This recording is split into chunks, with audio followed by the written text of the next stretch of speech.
नमस्कार दोस्तों, स्वागत है आप सभी का आपके अपने YouTube चैनल लक्ष्मण टेक्निकल पर।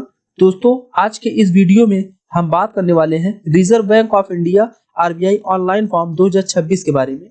इस वीडियो में मैं आपको स्टेप बाय स्टेप बताने वाला हूं कि कैसे आप आरबीआई का फॉर्म बिल्कुल सही तरीके से भरेंगे, रजिस्ट्रेशन से लेकर फाइनल सबमिट और प्रिंट आउट तक। साथ ही मैं आपको eligibility criteria, age limit, important date, application fees और रिक्वायर्ड डॉक्यूमेंट की पूरी जानकारी दूंगा ताकि फॉर्म भरते समय आपसे कोई गलती ना हो। इसलिए वीडियो को लास्ट तक जरूर देखें। इसमें आपका ऑनलाइन एप्लीकेशन डेट जो रखा गया है वो 16 फरवरी 2026 से लेकर 8 मार्च 2026 तक रखा गया है। और यहाँ पर ये वैकेंसी की बात करें तो ये वैकेंसी आरबीआई असिस्टेंट की वैकेंसी निकाली गई है, जिसमें आपका हर स्टेट में अलग अलग पोस्ट है। आप जिस भी स्टेट में अप्लाई करना चाहें आप अप्लाई कर सकते हैं, लेकिन आप जिस भी स्टेट से अप्लाई करेंगे उस स्टेट का लोकल लैंग्वेज आपको आना चाहिए। जैसे यहाँ पर अहमदाबाद में आपका टोटल 20 पोस्ट है, बेंगलुरु में आपका टोटल 24 पोस्ट है, भोपाल में आपका टोटल 30 पोस्ट है, भुवनेश्वर में आपका टोटल 18 पोस्ट है। आपका ये पोस्ट है, आप जिस भी स्टेट में अप्लाई करना चाहते हैं आप यहाँ पे उसके सामने देख सकते हैं कि उस स्टेट में आपका टोटल पोस्ट कितना है। आप यहाँ पे उसका डिटेल चेक करेंगे, उसके बाद आपको स्क्रॉल करके नीचे आना है। ये आपका टोटल 650 पदों पर यह वैकेंसी निकाली गई है। मैं आपका एज रिलेशन छूट की बात करें तो एससी एसटी कैंडिडेट के लिए 5 साल तक की छूट रखी गई है और ओबीसी कैंडिडेट के लिए 3 साल तक की छूट रखी गई है। और ये पर्सन्स बेंचमार्क डिसेबिलिटी कैंडिडेट के लिए 10 साल तक की छूट रखी गई है और जो ईएक्स सर्विसमैन कैंडिडेट है उनको 3 साल तक की छूट रखी गई है। उसके बाद आपका यहाँ पे ऑनलाइन पेमेंट हो जाता है। जैसे एससी एसटी और पीडब्ल्यूडी कैंडिडेट के लिए 50 रुपए फीस रखा गया है प्लस 18% जीएसटी चार्ज। जनरल और ओबीसी और ईडब्ल्यूएस कैंडिडेट के लिए 450 रुपए फीस प्लस 18% जीएसटी चार्ज। अगर आप जैसे आरबीआई कोई स्टाफ है तो आपका यहाँ पे पेमेंट नहीं लगने वाला है। उसके बाद इसमें एजुकेशन डिटेल की बात करें तो इसमें आपका बैचलर डिग्री आप पास आउट होना चाहिए 50% मार्क्स के साथ। अगर आप एससी एसटी या पीडब्ल्यूडी कैंडिडेट हैं तो आप यहाँ पे केवल पास आउट रहेंगे तो भी आप इस फॉर्म को आवेदन कर सकते हैं। तो ये आपका एलिजिबिलिटी क्राइटेरिया है, आप इसकी जानकारी अच्छे से चेक करेंगे, उसके बाद अपना ऑनलाइन आवेदन करेंगे। इसका ऑनलाइन आवेदन करने के लिए आपको इस साइट पे आना होगा, ibpsreg.ibps.in की वेबसाइट पे आना होगा। इस वेबसाइट का लिंक मैं आप लोगों को वीडियो के डिस्क्रिप्शन में दे दूंगा। आप लोग वहां से क्लिक करके डायरेक्ट इस वेबसाइट पे आ जाएंगे। इस वेबसाइट पे आने के बाद आपको यहाँ पे, अगर आप इस साइट पे पहली बार आ रहे हैं तो आप यहाँ पे click here to new registration पे क्लिक करेंगे। अगर इस साइट पे आप पहले कभी आकर अपना यहाँ पे रजिस्ट्रेशन किए हैं तो आप login with already registered candidate पे क्लिक करके अपना यूजर आईडी पासवर्ड डाल के उसके बाद लॉगिन करेंगे। अगर आप इस साइट पे पहली बार आ रहे हैं तो यहाँ पे click here to new registration पे क्लिक करना है। जैसे ही आप click here to new registration पे क्लिक करेंगे तो आपके सामने आपका बेसिक इन्फॉर्मेशन फिल करने का ऑप्शन आ जाएगा। आपको यहाँ पे अपना फर्स्ट नेम डालना है, उसके बाद आपको यहाँ पे अपना कंफर्म फर्स्ट नेम डालना है।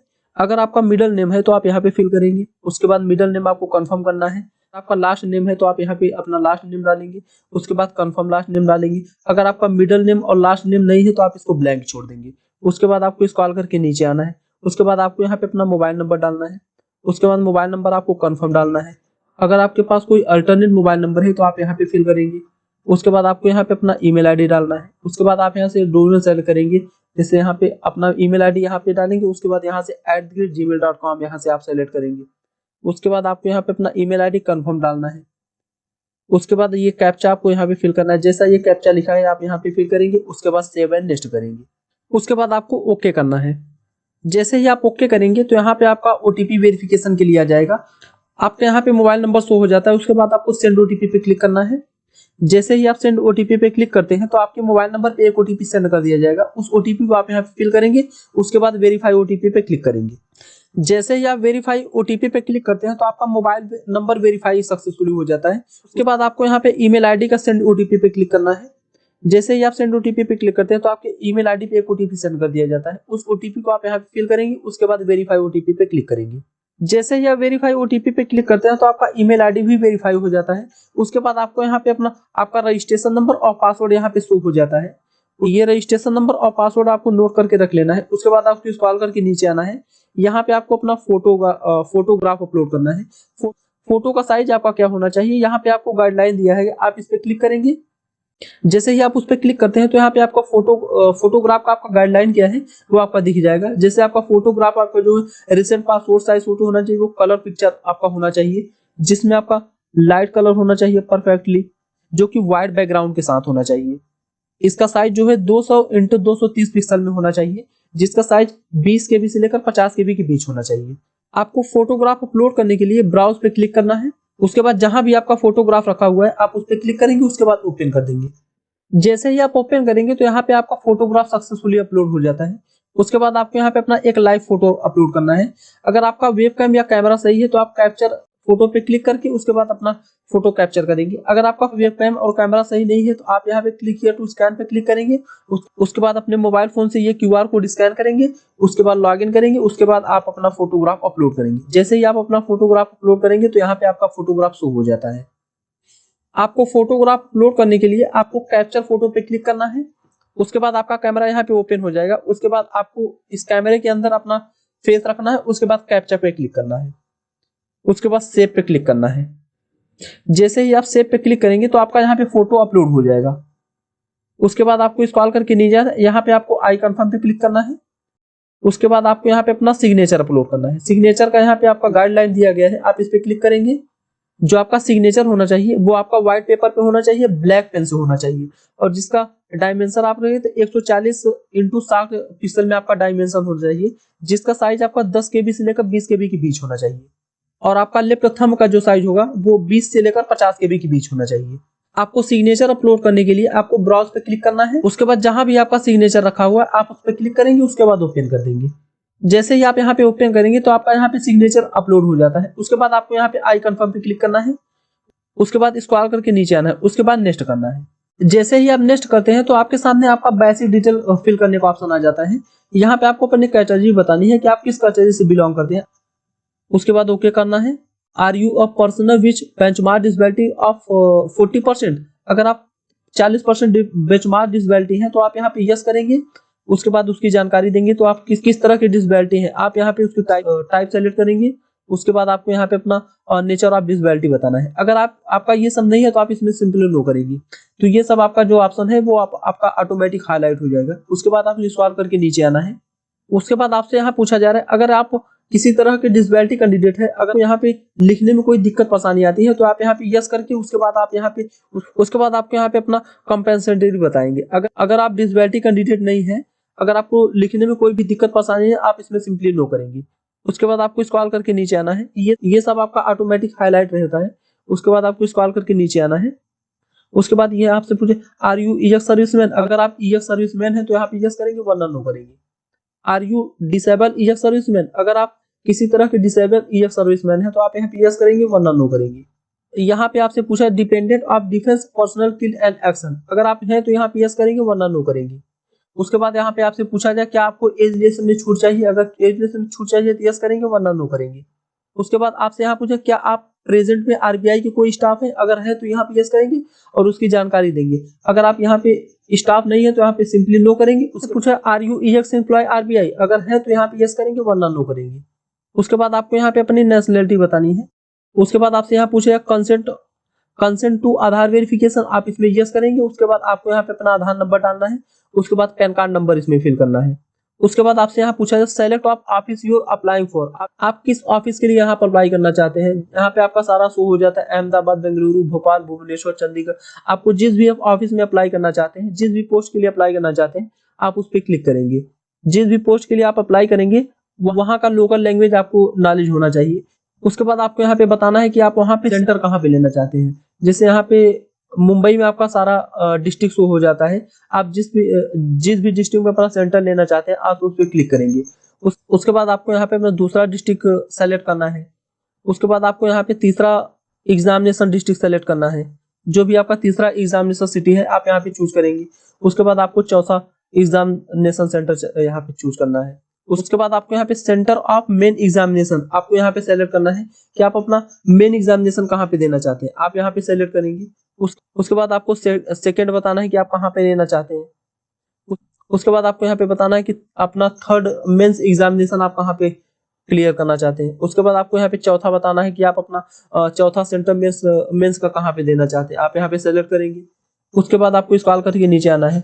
उसके बाद आपसे पूछा are you proficient in the language, क्या आपने जो भी ऑफिस सेलेक्ट किया है आपको वहाँ का लोकल लैंग्वेज आपको नॉलेज है, तो आप यहाँ पे यस करेंगे। जैसे ही आप यहाँ पे यस करेंगे तो आपका लोकल लैंग्वेज यहाँ पे शो हो जाता है। आपको जो भी लोकल लैंग्वेज चाहिए आप यहाँ पे सेलेक्ट करेंगे। उसके बाद आपको यहाँ पे अपना रिलीजन सेलेक्ट करना है, जो भी आप अपना रिलीजन है वो आप यहाँ पे सेलेक्ट करेंगे। उसके बाद आपको अपना डेट ऑफ बर्थ बताना है, जो भी आपका डेट ऑफ बर्थ है आप यहाँ पे सेलेक्ट करके उसके बाद अपना डेट ऑफ बर्थ बताएंगे। उसके बाद आपको यहाँ पे जेंडर बताना है, मेल या फीमेल, जो भी यहाँ पे आप बताएंगे। उसके बाद आपसे do you have twin brother sister, क्या आप जुड़वा भाई बहन है, अगर है तो यहाँ पे यस करके उसके बाद उसका नाम यहाँ पे देंगे। अगर नहीं है तो आप सिंपली इसमें नो करना है। उसके बाद आपको यहाँ पे मैरिटल स्टेटस बनाना है, मैरिड अनमैरिड, जो भी यहाँ पे सेलेक्ट करेंगे। उसके बाद आपको यहाँ पे अपने पिता का नाम डालना है। उसके बाद आपको यहाँ पे अपने माता का नाम डालना है। अगर आप यहाँ पे मैरिज सेलेक्ट करते हैं तो यहाँ पे आपको अपने पत्नी का नाम भी यहाँ पे पति या पत्नी का नाम यहाँ पे डालने को होता है। अगर आपने अनमैरिड सेलेक्ट किया है तो आपके यहाँ पे पति या पत्नी का नाम यहाँ पे नहीं आता, शो होता। उसके बाद आपको स्क्रॉल करके नीचे आना है।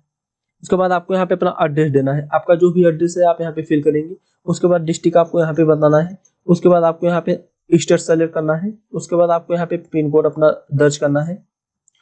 उसके बाद यहाँ पे आपका परमानेंट एड्रेस आ जाता है। अगर आपका प्रेजेंट एड्रेस और परमानेंट एड्रेस अगर दोनों सेम है तो आप यहाँ पे टिक करेंगे। अगर आपका प्रेजेंट एड्रेस अलग है और परमानेंट एड्रेस अलग है तो आप यहाँ पे अपना प्रेजेंट एड्रेस डालेंगे और यहाँ पे आप अपना परमानेंट एड्रेस डालेंगे। अगर आपका दोनों सेम है तो आप यहाँ पे चेकबॉक्स पे क्लिक करेंगे। उसके बाद आपसे पूछे choose the address for GST invoice, आपका कॉरेस्पॉन्डेंट एड्रेस है या परमानेंट एड्रेस, आपका जो भी आप यहाँ पे सेलेक्ट करेंगे। उसके बाद आपको यहाँ पे अपना बैंक डिटेल देना है, आपको यहाँ पे अपना अकाउंट होल्डर नेम डालना है। उसके बाद आपको यहाँ पे अपना अकाउंट नंबर डालना है, कंफर्म बैंक अकाउंट नंबर डालना है। उसके बाद आपका जो भी ब्रांच नेम है आप यहाँ पे टाइप करेंगे। उसके बाद आपका अकाउंट क्या है, सेविंग है या करंट है, आप यहाँ पे बताएंगे। उसके बाद आपको यहाँ पे अपना IFSC कोड दर्ज करना है। उसके बाद वैलिडेट योर डिटेल पे क्लिक करेंगे। जैसे ही आप वैलिडेट योर डिटेल पे क्लिक करते हैं तो आपका यहाँ पे वेरीफाई सक्सेसफुली हो जाता है। उसके बाद आपको ओके करना है। उसके बाद सेव एंड नेक्स्ट करना है। जैसे ही आप सेव एंड नेक्स्ट करते हैं तो आपके सामने आपका क्वालिफिकेशन डिटेल फिल करने का ऑप्शन आ जाता है। उसके बाद आपको यहाँ पे अपना क्वालिफिकेशन डिटेल ऐड करना है। तो आपको यहाँ पे अपना डिग्री, सब्जेक्ट एंड स्ट्रीम में आपको बताना है कि आपने BA किया है, BSc किया है, BCom किया है, आप जो भी किया है आप यहाँ पे टाइप करेंगे। उसके बाद आपको यहाँ पे अपना BSc का पासिंग ईयर, मंथ और डेट बताना है कि आपने अपना BSc किस मंथ, ईयर और डेट में पास किया है, आप यहाँ पे टाइप करेंगे। उसके बाद आपका BSc में कितना परसेंट था आप यहाँ पे टाइप करेंगे। उसके बाद आपका यूनिवर्सिटी एंड कॉलेज का नाम क्या था आप यहाँ पे पूरा टाइप करेंगे। उसके बाद आपको यहाँ पे बताना है कि आपने जो BSc पास आउट किया है वो फर्स्ट डिवीजन से पास किया है या सेकंड डिवीजन या थर्ड डिवीजन, आपने जो जिस भी डिवीजन से पास किया है आप यहाँ पे चूज करेंगे। उसके बाद आपको पोस्ट ग्रेजुएशन, अगर आपके पास पोस्ट ग्रेजुएशन है तो आप यहाँ पे उसकी जानकारी देंगे। और अगर आपके पास प्रोफेशनल क्वालिफिकेशन आप यहाँ पे उसकी जानकारी देंगे। अगर आपके पास अदर कोई क्वालिफिकेशन तो आप यहाँ पे इसकी जानकारी, अगर ये सब आपके पास नहीं हो तो आप इसको छोड़ देंगे। उसके बाद स्क्रॉल करके नीचे आएंगे। उसके बाद आपसे पूछा गया do you have knowledge of word processing on PC, क्या आपको कंप्यूटर का नॉलेज है, अगर है तो यहाँ पे यस करेंगे। उसके बाद आपको यहाँ पे बताना है कि आपको कंप्यूटर का किस किस तरह का नॉलेज है, आप यहाँ पे टाइप करेंगे। अगर आपका कंप्यूटर का नॉलेज नहीं है तो आप यहाँ पे सिंपली नो करेंगे।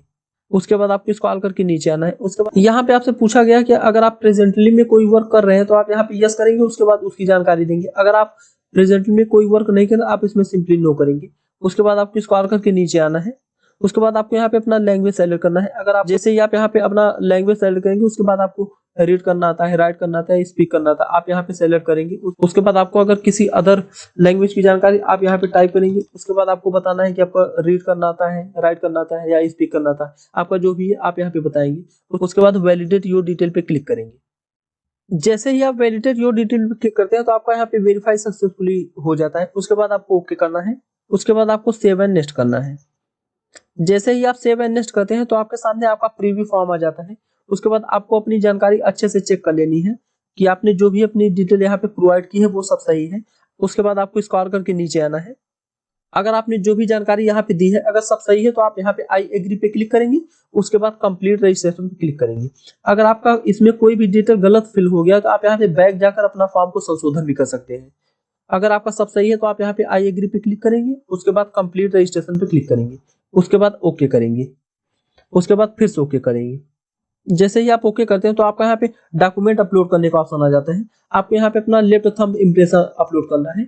यहाँ पे आपको उसका गाइडलाइन भी दे दिया गया है। उसके बाद आपको यहाँ पे अपना हैंड राइटिंग अपलोड करना है। यहाँ पे आपको लेफ्ट थंब इम्प्रेशन का यहाँ पे आपको फॉर्मेट दिख जाता है कि आपका जो लेफ्ट थंब इम्प्रेशन आपका जो अपलोड होगा वो आपका व्हाइट पेपर पे होना चाहिए, ब्लैक और ब्लू इंक के साथ होना चाहिए, जिसमें आपका 240 इंटू 240 पिक्सल में होना चाहिए, 200 DPI के साथ होना चाहिए। और आपका जो थंब का साइज होना चाहिए वो 20 KB से लेकर 50 KB के बीच होना चाहिए। उसके बाद आपको जो टेस्ट फॉर हैंड राइटिंग जो आपको लिखना है वो आपका यहाँ पे शो हो जाता है कि आपको यहाँ से आई से लिखना है, उसके बाद रिक्वायर्ड तक लिखना है। आपको यहाँ पे इस टाइप से लिखना है कि आपको उसके पहले अपना आई लिखना है, उसके बाद आपको अपना नाम लिखना है, उसके बाद here bye declare and all information आपको यहाँ से लिखना है, उसके बाद रिक्वायर्ड तक पूरा लिखना है, आपको यहाँ से लेकर पूरा रिक्वायर्ड तक लिखना है। उसके बाद आपको अपलोड करना है। आपको अपना लेफ्ट थंब इम्प्रेशन अपलोड करने के लिए आपको चूज फाइल पे क्लिक करना है। जहां भी आपका लेफ्ट थंब इम्प्रेशन रखा हुआ है आप उस पर क्लिक करेंगे, उसके बाद ओपन कर देंगे। जैसे ही आप ओपन करते हैं तो आपका यहाँ पे लेफ्ट थंब इम्प्रेशन यहाँ पे शो हो जाता है। उसके बाद आपको ओके करना है। उसके बाद आपको यहाँ पे अपना हैंड राइटिंग डिक्लेरेशन अपलोड करना है। आप चूज फाइल पे क्लिक करेंगे, जहां भी आपका हैंड राइटिंग रखा हुआ है आप उस पर क्लिक करेंगे, उसके बाद ओपन कर देंगे। जैसे ही आप अपना हैंड राइटिंग यहाँ पे अपलोड करते हैं तो आपका यहाँ पे हैंड राइटिंग भी अपलोड हो जाता है। आप चाहें तो यहाँ पे प्रीव्यू पे क्लिक करके आप अपना डॉक्यूमेंट यहाँ पे देख भी सकते हैं। उसके बाद आपसे यहाँ पूछा है क्या आप डिजी लॉकर से कनेक्ट करना चाहते हैं। अगर आप डिजी लॉकर से अपना डिटेल फेच करना चाहते हैं तो यहाँ पे यस करके उसके बाद फेच करेंगे। अगर आपको डिजी लॉकर से फेच नहीं करना चाहते हो आप यहाँ पे सिंपली नो करेंगे। उसके बाद आपको यहाँ पे ये कैप्चा फिल करना है, उसके बाद सेव एंड नेक्स्ट करना है। जैसे ही आप सेव एंड नेक्स्ट करते हैं तो आपके सामने आपका पेमेंट डिटेल आ जाता है। उसके बाद आपको यहाँ पे ये कैप्चा फिल करना है, उसके बाद सबमिट पे क्लिक करना है, उसके बाद ओके कर देना है। जैसे ही आप ओके करते हैं तो आपके सामने आपका पेमेंट डिटेल आ जाता है। आप यहाँ से अपना पेमेंट करेंगे। आप किससे अपना पेमेंट कर रहे हैं, credit card, debit card, net banking, wallet या QR कोड या UPI, आप जिससे भी पेमेंट करना चाहते हैं आप उस पर क्लिक करेंगे। जैसे आप डेबिट कार्ड से करना चाहते हैं आप यहाँ पे डेबिट कार्ड सेलेक्ट करेंगे। उसके बाद आपको यहाँ पे अपना कार्ड नंबर डालना है, एक्सपायरी मंथ डालना है, उसके बाद ईयर डालना है, उसके बाद CVV डालना है, उसके बाद कार्ड होल्डर नेम डालना है, उसके बाद मेक पेमेंट पे क्लिक करना है। जैसे ही आप मेक पेमेंट पे क्लिक करते हैं तो आपके बैंक रजिस्टर्ड मोबाइल नंबर पे एक OTP सेंड कर दिया जाता है। उस OTP को आप फिल करेंगे, उसके बाद सबमिट करेंगे। जैसे OTP डालकर सबमिट करते हैं तो आपका फॉर्म फाइनल सबमिट हो जाता है। तो फ्रेंड्स आशा करता हूँ कि ये वीडियो आपको काफी पसंद आया होगा। अगर ये वीडियो आपको पसंद आए तो वीडियो को लाइक करें, चैनल को सब्सक्राइब करें और अपने फ्रेंड्स का शेयर करें। अगर आपके मन में कोई कंफ्यूजन है तो आप नीचे कमेंट करके पूछ सकते हैं।